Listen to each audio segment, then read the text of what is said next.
Assalamualaikum warahmatullahi wabarakatuh. Kami di sini dari kelompok 2 yang beranggotakan Ayu Rismawati, lalu ada Wahyu Novitasari, lalu selanjutnya ada Hana Natania Abiah, dan saya pribadi, Adesta Pradana.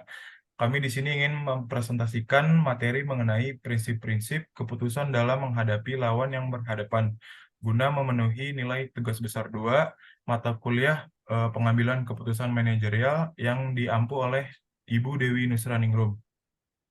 Next.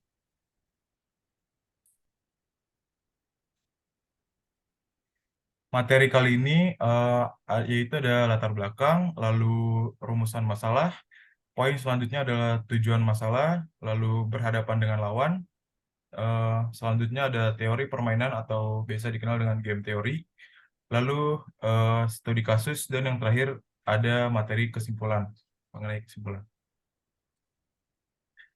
Ya, eh, latar belakang. Pengambilan keputusan merupakan suatu hal yang sangat penting bagi individu maupun organisasi. Pengambilan keputusan bisa menjadi hal yang sulit, ke kemudahan atau kesulitan dalam pengambilan keputusan tergantung pada banyaknya alternatif yang tersedia. Oleh karena itu, hendaknya mengambil keputusan dengan hati-hati dan bijaksana. Dalam pembuatan keputusan tersebut mencakup kegiatan identifikasi masalah, lalu perumusan masalah, dan pemilihan alternatif keputusan berdasarkan perhitungan dan berbagai dampak yang mungkin akan timbul. Begitu juga dalam tahap implementasi atau operasional dalam suatu organisasi. Para manajer harus membuat banyak keputusan rutin dalam rangka mengendalikan usaha sesuai dengan rencana dan kondisi yang berlaku. Next. Rumusan masalah dalam kali ini adalah apa prinsip berhadapan dengan lawan, lalu apa yang dimaksud dengan teori permainan, dan selanjutnya apa yang dimaksud dengan teori zero sum game. Lalu yang terakhir ada apa yang dimaksud dengan teori non-zero sum game. Materi selanjutnya dilanjutkan oleh teman saya itu Ayu Rismawati. Ya, selanjutnya di sini ada tujuan masalah. Yang pertama, untuk mengetahui prinsip berhadapan dengan lawan. Yang kedua, ada untuk mengetahui prinsip teori permainan. Yang ketiga, untuk mengetahui teori zero sum game. Yang keempat, untuk mengetahui teori non-zero sum game. Berhadapan dengan lawan, manajer dalam melakukan pekerjaan sehari-hari seringkali berhadapan dengan lawan, sehingga segala keputusan yang diambil harus mempertimbangkan strategi dan respon mereka.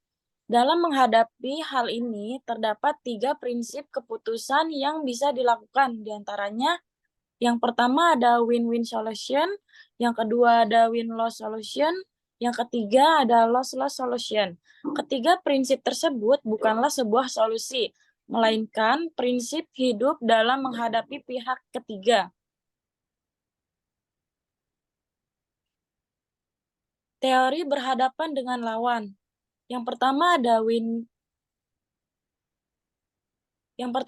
win-win solution, merupakan cara bernegosiasi yang lebih mengutamakan kedua belah pihak untuk menghasilkan kesepakatan di mana negosiasi ini pihak pertama akan menang, begitu pula dengan pihak kedua.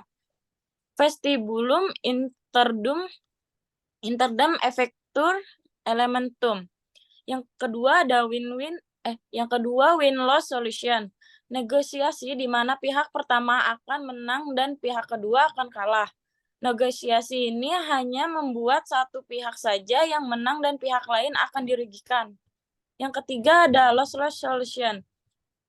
Negosiasi di mana pihak pertama dan pihak kedua akan kalah atau tidak mendapatkan keinginan masing-masing, sehingga negosiasi ini merugikan. Pihak yang sama-sama kalah dari kedua pihak ini sepakat sama untuk tidak sepakat. Strategi ini biasanya untuk menghindari kerugian yang lebih besar. Selanjutnya dilanjutkan sama teman saya. Kemudian di antara prinsip-prinsip keputusan dalam menghadapi lawan yang berhadapan adalah teori permainan atau game teori. Teori ini merupakan teori yang secara matematis menentukan strategi terbaik dalam kondisi tertentu untuk mencapai optimisasi nilai hasil atau outcome. Teori permainan atau game teori adalah sebuah penyederhanaan kondisi nyata untuk menggambarkan kondisi yang kompleks ketika dua pihak saling berhadapan. Teori permainan memiliki jenisnya yaitu zero-sum game dan non-zero-sum game. Next. Jenis yang pertama yakni zero-sum game. Teori permainan dalam konflik yang menggunakan prinsip solusi win-lose, di mana dalam teori ini dua pihak yang terlibat permasalahan merupakan pihak yang saling berhadapan untuk memperoleh keputusan yang terbaik walaupun dengan kerugian pihak yang lain, atau dikenal sebagai zero-sum game. Dalam praktik zero-sum game terjadi dalam permainan adu strategi seperti memotong kue, di mana jika mengambil bagian yang lebih besar, maka akan mengurangi jumlah kue yang tersedia untuk orang lain. Matriks di samping, dalam kasus permainan adu strategi, misalnya dalam memperebutkan pangsa pasar atau market share, seperti yang terjadi antara Indomie dengan mie sedap. Indomie yang semula raja mie instan 90% market digempur mie sedap, sehingga kehilangan 15% marketnya. Bagi Indomie, hal tersebut masih tergolong kecil. Pertanyaannya, apakah akan terus didiamkan? Next. Jenis yang kedua adalah non-zero sum game, yang menggambarkan situasi di mana keuntungan dan kerugian agregat pihak berinteraksi yang baik kurang dari atau lebih dari 0. Sebuah zero-sum game juga disebut permainan ketat kompetitif, sementara non-zero-sum game dapat berupa kompetitif atau non-kompetitif. Zero-sum game yang paling sering diselesaikan dengan teorema minimax yang berkaitan erat dengan linear. Adapun poin-poin utamanya, yang pertama ada jumlah payoff, tidak konstan selama jalannya permainan. Kemudian yang kedua ada pemain dapat bekerja sama atau bersaing. Dan yang terakhir mendapat informasi lebih dapat membahayakan seorang pemain. Kemudian akan dilanjutkan oleh Wahyu Novitasari. Selanjutnya terdapat 3 contoh kasus dalam non-zero sum game. Yang pertama adalah dilema si penakut atau chicken run. Untuk kasus ini adalah tawar-menawar antara serikat kerja dan manajer HRD, di mana serikat kerja memaksakan kenaikan gaji. Pihak HRD bertahan untuk menolak usulan tersebut dengan alasan efisiensi. Yang kedua adalah dilema orang bercinta atau game of the sex. Game of the Sex merupakan proses tawar-menawar antara vendor dengan manajer pengadaan. Vendor meminta kenaikan untuk kontrak baru dan manajer pengadaan meminta tidak ada perubahan. Dalam hal ini, keduanya sudah bekerja sama sejak lama dan terdapat toleransi atau give and take. Yang terakhir adalah dilema tahanan atau prisoner's dilemma. Prisoner's dilemma atau permainan adu domba. Contoh antara dua tahanan dengan polisi sebagai interrogator, di mana tahanan diletakkan di ruang terpisah untuk memintai keterangan dan polisi memberikan keringanan apabila mengaku atau jujur kepada keduanya di ruang terpisah.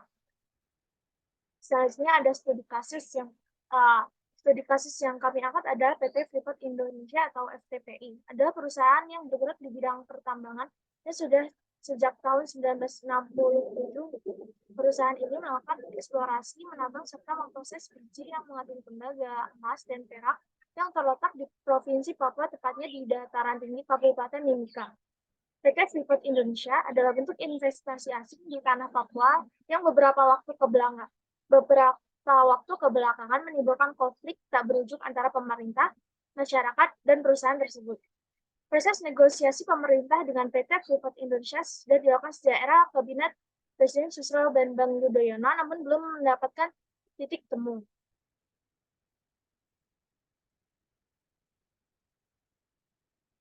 Kesimpulan, pengambilan keputusan merupakan suatu cara yang digunakan untuk memberikan suatu pendapat yang dapat menyelesaikan suatu masalah dengan cara agar dapat diterima oleh semua pihak. Baik dalam pengambilan dan membuat keputusan, seorang manajer harus bisa berpikir kritis dan dapat bertanggung jawab atas apa yang sudah diambil. Dalam pengambilan keputusan juga harus menggunakan prinsip-prinsip tersebut, antara lain, keputusan pada dasarnya ditunjukkan untuk memecahkan masalah, karena itu setiap alternatif solusi hendaknya tetap tepat untuk masalah yang dituju. Setiap keputusan hendaknya merupakan alternatif terbaik dengan resiko yang amat minim. Keputusan yang efektif adalah keputusan yang dapat dilaksanakan. Sekian presentasi dari kelompok kami. Terima kasih.